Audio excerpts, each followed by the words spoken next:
সম্প্রতি দেশে ১৮৪ জন সাংবাদিকের প্রেস অ্যাক্রিডিটেশন কার্ড বাতিলের বিষয়টি আলোচনায় এসেছে মার্কিন পররাষ্ট্র দপ্তরে, যেখানে উপপ্রধান মুখপাত্র বেদান্ত প্যাটেল বলেন, বাংলাদেশের সকল সাংবাদিকের অধিকার ও স্বাধীনতাকে যথাযথভাবে যেন সম্মান করা হয় তা নিশ্চিত করতে চায় যুক্তরাষ্ট্র। ওয়াশিংটনের স্থানীয় সময় ১২ নভেম্বর মঙ্গলবার যুক্তরাষ্ট্রের পররাষ্ট্র দফতরের নিয়মিত ব্রিফিংয়ের এক প্রশ্নের জবাবে কথা বলেন তিনি।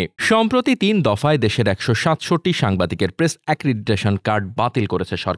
যুক্তরাষ্ট্রের পররাষ্ট্র দফতরের ব্রিফিংয়ে এই প্রসঙ্গ তুলে এক সাংবাদিক প্রশ্ন করে বলেন, বাংলাদেশে অ্যাসোসিয়েটেড প্রেসের ব্যুরো চিফ সহ ১৮৪ সাংবাদিকের প্রেস অ্যাক্রিডিটেশন কার্ড বাতিল করা হয়েছে বলে সাম্প্রতিক এক খবরে বলা হয়েছে। এ পরিস্থিতিতে বাংলাদেশের সাংবাদিকদের নিরাপত্তা বজায় রাখতে সহায়তার জন্য সংবাদপত্রের স্বাধীনতার উপর এই বিধিনিষেধ মোকাবেলায় যুক্তরাষ্ট্র কি পদক্ষেপের বিষয়ে বিবেচনা করছে। সম্প্রতি committee to protect journalist doctor Mohammad ইউনুসের কাছে চিঠি লিখেছে। এ বিষয়ে আপনার বক্তব্য কি? জবাবে বেদান্ত প্যাটেল বলেন, আমি ওই প্রতিবেদন দেখিনি। এটা যদি সত্য হয় তাহলে অবশ্যই দুর্ভাগ্যজনক। আমরা জোরালোভাবে মনে করি বাংলাদেশের বর্তমান পরিস্থিতি সহ যে কোনো পরিস্থিতিতে সংবাদ মাধ্যমে স্বাধীনভাবে কাজ করতে পারাটা অত্যন্ত গুরুত্বপূর্ণ। যুক্তরাষ্ট্রের প্রেসিডেন্ট ও পররাষ্ট্র মন্ত্রীর কাছে সংবাদপত্র ও গণমাধ্যমের স্বাধীনতা গুরুত্বপূর্ণ এবং আমরা এটা উৎসাহিত ও নিশ্চিত করতে চাই যে সকল সাংবাদিকের স্বাধীনতা ও অধিকারকে যথাযথভাবে সম্মান দেখানো হোক। এক সাংবাদিক জানতে চান, ১০ নভেম্বর ঢাকায় আওয়ামী লীগ নেতাকর্মীদের রাজনৈতিক সমাবেশ করতে বাধা দেওয়ার পদক্ষেপকে যুক্তরাষ্ট্র কিভাবে দেখছে? ডক্টর ইউনুসের নেতৃত্বাধীন অন্তর্বর্তীকালীন সরকারের প্রতি যুক্তরাষ্ট্রের বার্তা কি? তার সমর্থকরা এর আগে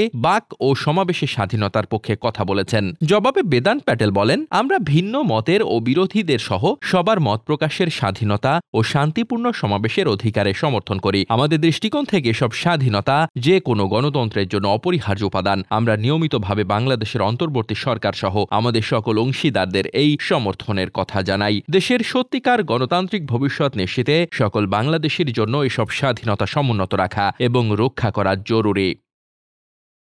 ডেস্ক রিপোর্ট, বার্তা বাজার।